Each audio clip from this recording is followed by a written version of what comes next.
தமிழ் உள்ளங்கள் அனைவருக்கும் இனிய வணக்கம். இது உங்கள் Tamil store channel. So NEET exam வந்து பார்த்தீங்கன்னா நமக்கு மே மாதம் வந்து நடக்க போகுதுன்னு எல்லாருக்குமே தெரியும்.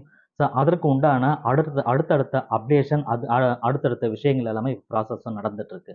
ஸோ நமக்கு வந்து பார்த்தீங்கன்னா நாளைக்கு, அதாவது நாளைக்குன்னா இன்னைக்கு நான் சண்டே ரெக்கார்ட் பண்ணிட்டு இருப்பேன். கண்டிப்பாக நீங்கள் மண்டே தான் பார்ப்பீங்க, 18ஆம் தேதி. ஸோ இன்னையிலிருந்து உங்களுக்கு கரெக்ஷன் விண்டோ அப்படின்றது வந்து ஓப்பன் ஆகிடும்.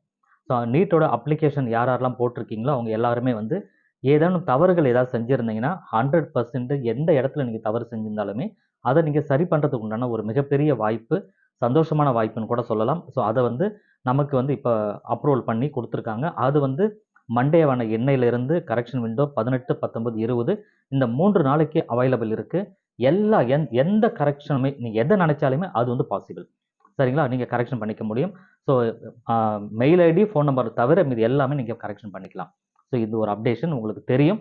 இப்போ நம்ம மெயினாக அந்த வீடியோவில் சொல்ல போகிறது என்னன்னா, அதே போல் இந்த வருடத்திற்கான இந்த மெடிக்கல் ஸ்டூடெண்ட் யாரெல்லாம் நீட்டுக்கு அப்ளை பண்ணுறாங்களோ அந்த ஸ்டூடெண்ட்டுக்கு, குறிப்பாக தமிழ்நாடு ஸ்டூடெண்ட்டுக்கு மிக சந்தோஷமான விஷயம் என்னன்னா, புதியதாக ஒரு 5 மெடிக்கல் காலேஜ் நம்ம தமிழ்நாட்டில் இந்த வருடத்துக்கு அட்மிஷனுக்கு காத்துக்கிட்டு இருக்கு.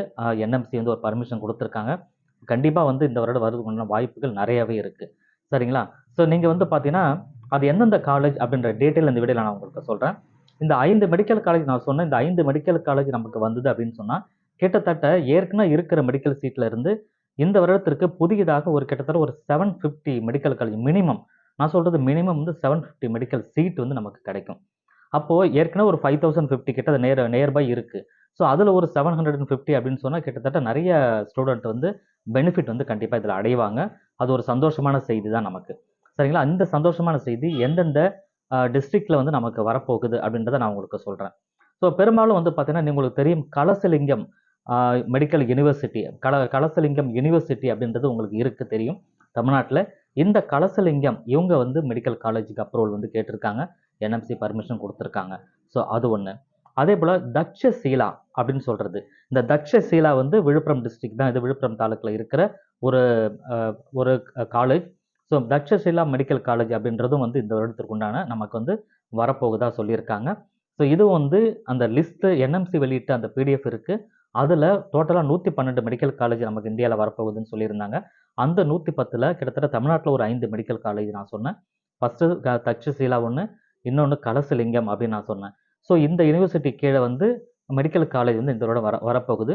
ஸோ இரண்டாவது வந்து பார்த்தீங்கன்னா, மூன்றாவதாக வந்து பார்த்தீங்கன்னா, நமக்கு Kanyakumari medical mission, Kanyakumari medical mission அப்படின்றது வந்து வரப்போகுது. தென் வந்து இன்னொரு மெடிக்கல் காலேஜ் வந்து பார்த்தீங்கன்னா, அன்னை மெடிக்கல் காலேஜ். இந்த அன்னை மெடிக்கல் காலேஜ் அண்ட் ஹாஸ்பிட்டல் வந்து காஞ்சிபுரம். ஸோ காஞ்சிபுரத்தில் வந்து வரப்போகுது. ஸோ காஞ்சிபுரம் அதாவது கிருஷ்ணன் கோயில் தான், அந்த கலசலிங்கம் வந்து கிருஷ்ணன் கோயில் இருக்கிறது. ஸோ அந்த ஊர் பேரை நான் சொல்லணும். அதே போல் விழுப்புரம் டிஸ்ட்ரிக்டில் திண்டிவனம், அதில் வந்து பார்த்தீங்கன்னா தக்ஷசீலா அப்படின்றது. இந்த அன்னை மெடிக்கல் காலேஜ் நான் காஞ்சிபுரம் ஏற்கனவே சொல்லிட்டேன். தென் அடுத்ததாக வந்து ஜேஆர் மெடிக்கல் காலேஜ் அப்படின்றது வந்து பார்த்தோன்னா அனாம்பட்டு, அணையாம்பட்டு அப்படின்னு சொல்கிற அந்த ஊரில், அதாவது கிட்டத்தட்ட திண்டிவனம் டிக்கே, அது விழுப்புரம் தாலுக்கில் இருக்கிற ஒரு ஊர். ஸோ அந்த காலேஜ் இருக்குது. ஸோ இந்த காலேஜ்லையுமே சேர்த்து நமக்கு வந்து ஒரு கிட்டத்தட்ட 5, அதாவது Takshashila, Kalasalingam, Kanyakumari medical mission and Annai medical college, 5th வந்து ஜேஆர் மெடிக்கல் காலேஜ். ஸோ அந்த பிடிஎஃப் லிஸ்ட் வந்து பார்த்தீங்கன்னா செக் பண்ணி பார்த்தீங்கன்னா கண்டிப்பாக தெரியும். எனக்கு தெரிஞ்ச 5 மெடிக்கல் காலேஜ், கிட்டத்தட்ட 4லேருந்து 5 மெடிக்கல் காலேஜ் தான் கண்டிப்பாக இருக்குது. ஸோ அதற்கு நானும் தேடி பார்த்ததில் இல்லை. பட் அந்த லிஸ்ட்டை நான் உங்களுக்கு டிஸ்பிளேல கொடுத்து தான் இருக்கேன். நீங்கள் செக் பண்ணியிருப்பீங்க கண்டிப்பாக. ஸோ நான் வந்து முடிஞ்சால் அந்த நம்மளுடைய டெலிகிராம் சேனலில் இந்த பிடிஎஃபை நான் வந்து ஆட் பண்ணுறேன். டெலிகிராம் சேனலில் ஜாயின் பண்ணாதவங்க யாராக இருந்தீங்கன்னா நம்மளோட டெலிகிராம் சேனலில் இந்த வீடியோக்கு டிஸ்கிரிப்ஷனில் இருக்குது, நீங்கள் ஜாயின் பண்ணிக்கோங்க. ஸோ லேட்டஸ்ட் அப்டேஷன் ஏதாவது இருந்துன்னு சொன்னால் அது வீடியோவை நம்மளால் கன்வெர்ட் பண்ண முடியாத சூழ்நிலையில் நம்ம டெலிகிராம் சேனலில் நான் அப்டேட் பண்ணிடுவேன். ஸோ அதனால் நீங்கள் பார்த்துக்குங்க. இன்கேஸ் ஏதாவது நம்ம வீடியோ நீங்கள் மிஸ் பண்ணிங்கன்னா அது டெலிகிராம் சேனல்லேயே உங்களுக்கு வரும். நீங்கள் அதையும் நீங்கள் செக் பண்ணி பார்த்துக்கலாம். ஆனால் டெலிகிராம் சேனலில் நீங்கள் வந்து ஜாயின் பண்ணிக்கோங்க. சரிங்களா? ஸோ இதில் முக்கியமான விஷயம் கவனிக்க வேண்டியது என்ன அப்படின்னா, கிட்டத்தட்ட ஒரு காலேஜுக்கு 150 சீட் அப்படின்னு நம்ம எடுத்துட்டாவே இந்த 5 காலேஜுக்குமே கிட்டத்தட்ட ஒரு 750 சீட்டு கிட்ட அரௌண்ட் வரும். நான் சொல்கிறது வந்து மினிமம் 150 கண்டிப்பாக கிடைக்கும். சரிங்களா? ஸோ 150 நம்ம மினிமம் எடுத்தால் 750. சம்டைம் எடுத்த எடுப்பில் வந்து 250 சீட்டு கொடுப்பாங்களான்னா தெரியாது. மேபி சில காலேஜில் 100 சீட்டு தரலாம், சில காலேஜில் 150 சீட்டு தரலாம். மேக்ஸிமம் அதுக்கு மேலே கண்டிப்பாக வரதுக்குள்ள வாய்ப்புகள் குறைவாக தான் இருக்கும். ஏன்னா இனிஷியலில் கம்மியாக கொடுத்து அப்புறமா தான் ஒரு வருஷம் இன்க்ரீஸ் பண்ணுவாங்க. இது ஒன்று. இது இல்லாமல் ஏற்கனவே எக்ஸிஸ்டிங் காலேஜ் இருக்கு இல்லையா, நமக்கு ஏற்கனவே 36 மெடிக்கல் காலேஜுக்கு மேலே இருக்கும் நம்ம தமிழ்நாட்டில். ஸோ இந்த காலேஜ்லேயே வந்து சில காலேஜ் வந்து சீட்டை இன்க்ரீஸ் பண்ணியும் கேட்டிருக்காங்க. அந்த இன்க்ரீசிங் சீட்டு வந்தாலுமே நமக்கு கிட்டத்தட்ட இந்த வருடத்துக்கு இன்னுமே சீட் வந்து இன்க்ரீஸ் ஆகும். எந்த அளவுக்கு சீட் நமக்கு இன்க்ரீஸ் ஆகி நமக்கு கிடைக்குதோ அந்த அளவுக்கு கட் ஆஃப்ன்றது கொஞ்சம் குறைஞ்சும் வர்றதுக்கு உண்டான வாய்ப்புகள் வரும். சரிங்களா? அதனால நீங்க ஒரு ஓசி கேட்டகரியில் இருக்கிறீங்கன்னா நமக்கு 680 கிட்ட தேவைப்படுது, 670 கிட்ட தேவைப்படுதுன்னா நம்ம சொல்றோம். பட் ஆனா இந்த சீட் இன்க்ரீஸ் ஆச்சுன்னா மேபி வந்து ஒரு ஒரு 5 மார்க் நம்ம குறைஞ்சாவே அது ப்ளஸ்ல இருக்கும் நிறைய மாணவர்களுக்கு. இது மாதிரி இந்த 5 மார்க் அப்படின்றது ஒரு கேட்டகரியிலையுமே அது கண்டிப்பா குறையும். இந்த மாதிரி சீட் இன்க்ரீஸ் ஆச்சு அப்படின்னு சொன்னா.